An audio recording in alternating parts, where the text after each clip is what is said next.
வணக்கம் சொந்தங்களே, இந்த வீடியோவில் இப்போ நான் உங்களுக்கு காமிச்சிட்ருக்கேன் பார்த்தீங்களா, ஓம் விளக்கு. இது எதுக்காக காமிச்சிட்ருக்கேன்னு பார்த்தீங்கன்னா, கந்த சஷ்டி விரதம் ஸ்டார்ட் ஆகிடுச்சு.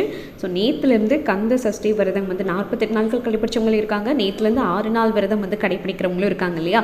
இந்த 6 நாள் விரதம் கடைப்பிடிக்கும் போது முருகருக்கு இந்த மாதிரி விளக்கேற்றி நீங்கள் வழிபடலாம். நம்மளுடைய பூஜை ரூமில், அதாவது நல்ல பித்தளையில் பார்த்தீங்கன்னா முருகனுடைய அந்த வேல் விளக்கு 6 முக வேல் விளக்குங்க. ஸோ பார்த்தீங்கன்னா ரொம்பவே நல்லா இருக்கும். இன்னொன்று, முருகனுடைய அருள் நமக்கு பரிபூர்ணமாக கிடைக்கும் அப்படின்னு சொல்லலாம். இதில் வெத்தலை மேலே இந்த விளக்கை வச்சு நம்ம வழிபடும் போது உங்களுடைய பிரார்த்தனைகள் எல்லாமே சூப்பராக நிறைவேறும். அதே மாதிரி இது பார்த்திங்கன்னா 7 இன்ச்சு நீளம், அதே மாதிரி அகலம் பார்த்திங்கன்னா 6.5 இன்ச்சு. சரிங்களா? ஸோ இது உங்களுக்கு இந்த மாதிரி நம்ம கலட்டிக்கவும் செஞ்சுக்கலாம். ஸோ கலட்டி வாஷ் பண்ணிக்கலாம். ஓகேங்களா?